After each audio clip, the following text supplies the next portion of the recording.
Assalamualaikum warahmatullahi wabarakatuh. Halo anak-anak, kita berjumpa lagi dalam pembelajaran tema 6, menuju masyarakat sejahtera, subtema 2, membangun masyarakat sejahtera, pembelajaran 3. Siti, Dayu, dan teman-teman lainnya menjadi generasi penerus bangsa yang pandai, cerdas, dan mempunyai jiwa yang baik. Mereka selalu mengikuti kegiatan yang dilaksanakan di sekolah dengan semangat. Jika saat berkegiatan ada sesuatu yang kurang jelas, Siti dan teman-temannya selalu berani bertanya kepada guru. Ibu guru pun selalu menjelaskan dengan senang hati saat ada pertanyaan dari Siti dan teman-teman.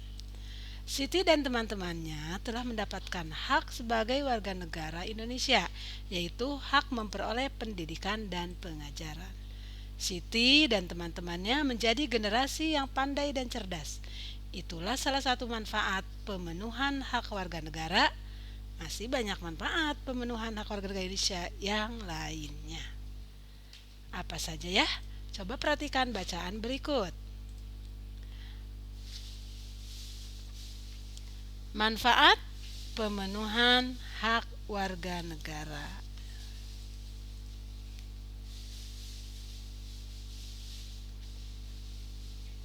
Coba, perhatikan ya, manfaat pemenuhan hak warga negara. Setiap warga negara memiliki hak dan kewajiban. Hak dan kewajiban hendaknya dilakukan secara seimbang. Artinya, dalam melaksanakan hak, tidak lupa juga melaksanakan kewajiban sebagai warga negara. Bahkan kewajiban hendaknya dilakukan terlebih dahulu daripada hak. Banyak manfaat yang dapat dirasakan warga negara Indonesia atas terpenuhinya hak yang dimiliki. Salah satu contoh manfaat yang diperoleh dari pemenuhan hak atas pendidikan dan pengajaran yaitu mencerdaskan kehidupan bangsa. Mencerdaskan kehidupan bangsa merupakan salah satu tujuan nasional ya, yang tercantum dalam pembukaan Undang-Undang Dasar Negara Republik Indonesia tahun 1945 alinea ke-4. Manfaat lain bisa dipahami berdasarkan pemenuhan hak warga negara. Contohnya, manfaat atas pemenuhan hak mendapat pekerjaan dan penghidupan yang layak bagi kemanusiaan. Pemenuhan hak ini sangat bermanfaat bagi peningkatan ekonomi warga negara Indonesia dan mengurangi jumlah pengangguran. Adapun pemenuhan hak atas perlindungan hukum jelas akan bermanfaat bagi terwujudnya keamanan, keadilan, dan keteraturan dalam kehidupan bermasyarakat, berbangsa, dan bernegara. Dengan demikian akan tercipta kehidupan yang harmonis antar warga negara Indonesia dan antar warga negara dengan pemerintah. Ya, anak-anak, untuk pemenuhan hak atas perolehan fasilitas pelayanan kesehatan sangat bermanfaat dalam menciptakan kesejahteraan umum. Masyarakat yang sehat dapat menjalankan segala kegiatan untuk pemenuhan kebutuhan hidup, sehingga tercipta kesejahteraan umum. Menciptakan kesejahteraan umum ini juga merupakan salah satu tujuan nasional Indonesia. Oke anak-anak, tadi sudah disajikan bacaan non-fiksi ya. Tadi terdiri atas 5 paragraf ya. Nah, kalian nanti coba dijawab ya. Ini ada tugas, kerjakan perintahnya. Nomor 1, tulis kalimat utama pada setiap paragraf. Kemudian yang keduanya, tuliskan gagasan utamanya apa. Yang ketiganya, tuliskan gagasan utama dari teks non-fiksi berdasarkan gagasan utama setiap paragraf ya. Nah, hasilnya kamu tulis dalam bentuk tabel seperti itu ya. Nah, jadi nanti hasilnya isi-isinya kamu tulis di sini di tabel ya sayang ya. Nah, mungkin ada pertanyaan, Bu, bagaimana menentukan gagasan utama dalam teks non-fiksi? Nah, bagaimana cara menentukan gagasan utama pada teks non-fiksi? Ingat anak-anak ya, setiap teks terdapat paragraf-paragraf yang mengandung gagasan utama. Nah, kita dapat menentukan gagasan utama dengan membacanya dengan cermat. Jadi harus dibaca yang tadi ya. Dibaca dengan cermat bacaan yang tadi. Setiap paragraf dibaca dengan cermat. Kemudian Gagasan utama itu merupakan pokok pikiran setiap paragraf, ya. Itu pokok pikirannya. Nah, pokok pikiran setiap paragraf dapat diketahui dengan menentukan kalimat utama paragraf. Ya, nak ya. Oke ya. Nah, sekarang coba kita perhatikan nih di paragraf ke-1 ya. Perhatikan paragraf ke-1. Bacaannya kamu nanti dibuka bukunya di paragraf ke-1, ternyata kalimat utamanya adalah semua warga negara memiliki hak. Nah, gagasan utamanya apa? Gagasan utama setiap paragrafnya yaitu hak warga negara Indonesia dilaksanakan secara seimbang, ya.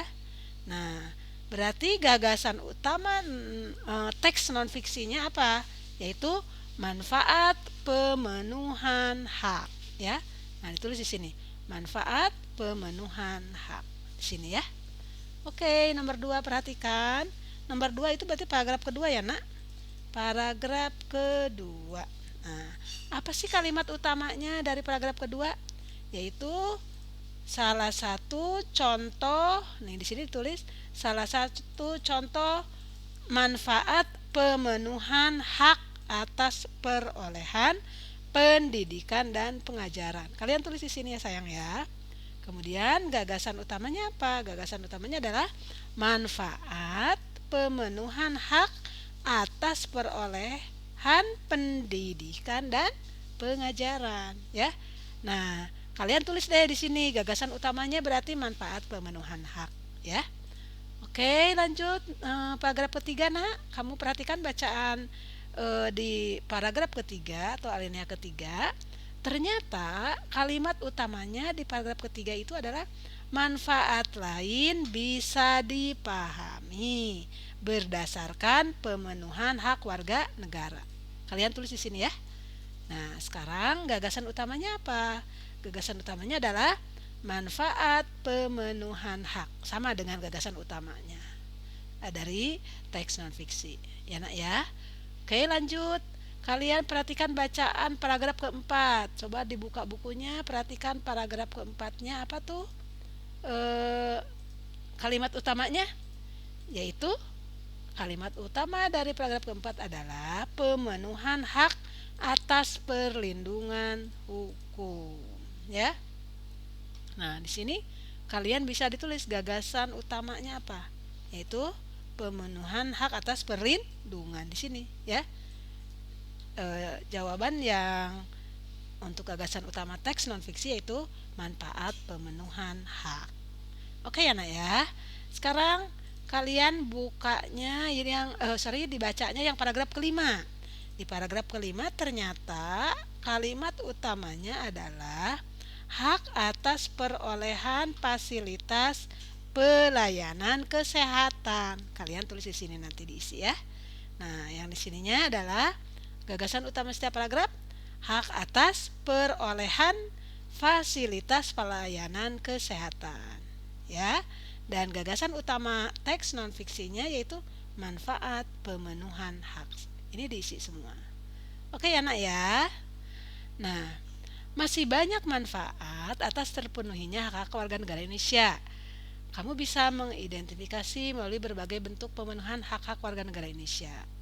Pada dasarnya, pemenuhan hak-hak warga Indonesia berkaitan erat dengan upaya pemerintah dalam mencapai tujuan nasional. Oleh karena itu, lakukan hak-hakmu sebagai warga negara secara seimbang. Dengan demikian, kamu telah ikut serta mewujudkan tujuan nasional. Pemenuhan hak-hak warga negara Indonesia sebagai upaya pencapaian tujuan nasional juga menjadi cara ampuh untuk mempertahankan kemerdekaan Indonesia, ya. Ayo Nak, kita baca, ada sebuah bacaan nih dengan judul mempertahankan Negara Kesatuan Republik Indonesia. Setiap warga negara Indonesia memiliki hak yang sama tanpa kecuali. Bersamaan hak antar warga negara ini dijunjung tinggi untuk menghindari berbagai kecemburuan sosial yang dapat memicu berbagai permasalahan di kemudian hari. Dengan dilaksanakan hak-hak warga negara Indonesia secara seimbang, diharapkan tidak terjadi perpecahan antar warga negara Indonesia, sehingga keutuhan Negara Kesatuan Republik Indonesia tetap terjaga. Menjaga keutuhan Negara Kesatuan Republik Indonesia merupakan upaya pemerintahan kemerdekaan negara Indonesia. Banyak cara lain yang dapat kamu lakukan ya, yaitu untuk mempertahankan kemerdekaan Indonesia. Contohnya apa? Itu melestarikan budaya daerah sebagai akar budaya nasional. Kemudian berkompetisi dalam meraih prestasi, menggunakan produk buatan dalam negeri, menghormati antar sesama, serta mentaati peraturan yang berlaku. Mempertahankan kemerdekaan negara Indonesia tidak harus kamu lakukan dengan angkat senjata. Mempertahankan kemerdekaan dapat dimulai dari lingkungan keluarga, sekolah, dan masyarakat.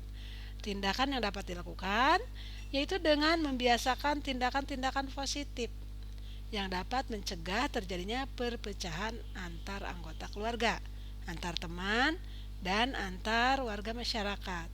Selain itu, tindakan berupa menghargai perbedaan yang ada dan jangan jadikan perbedaan sebagai alasan terjadi perpecahan, ya. Menjaga kemerdekaan Indonesia harga mati dan tidak bisa ditawar. Semua warga negara Indonesia berhak dan wajib ikut serta dalam usaha mempertahankan, ya, dalam usaha pertahanan dan keamanan negara Indonesia. Bersatu kita teguh, bercerai kita runtuh merupakan suatu slogan, ya, yang tepat, ya, untuk kita bersatu padu menjaga keutuhan dan kemerdekaan Negara Kesatuan Republik Indonesia. Nah, anak-anak, kalian perhatikan nih, ada tugasnya buat kalian, ya. Bagaimana kalian tuliskan cara-cara untuk mempertahankan kemerdekaan Indonesia. Tulis di sini ya, Nak, ya. Jadi kalian tulis cara mempertahankan kemerdekaan Indonesia. Kemudian tuliskan cara lainnya nih, ya, cara lain selain yang sudah ada dalam bacaan. Caranya apa lagi, ya? Oke ya, Nak, ya. Kalian isi di kolom yang sudah tersedia. Nah, selanjutnya coba kalian amati perilaku warga masyarakat di lingkungan tempat tinggalmu. Identifikasilah perilaku warga masyarakat yang mencerminkan sikap mempertahankan kemerdekaan Indonesia, ya. Nah, nanti kalian bisa tulis. Nah, yang bawah ini adalah ini contoh yang umumnya terjadi di masyarakat nih. Ini contoh yang umumnya terjadi di masyarakat. Nah, apakah contoh ini sama nggak dengan kalian punya yang kalian amati? Kalau sama berarti oke. Tapi kalau ada yang lebih bagus lagi, lebih lengkap lagi, kalian tambahkan di sini, ya. Atau mungkin di tempat kalian tidak ada siskamling, berarti nomor 2-nya tidak ada, hilang. Kalian bisa diganti dengan jawaban kalian masing-masing, ya. Ini contohnya yang biasa terjadi di masyarakat seperti ini, Nah. Tapi di tempat tinggal kalian mungkin tidak sama, atau mungkin ada yang sama, ya. Jadi kalian bisa mengamati dan kalian bisa tulis di sini, ya.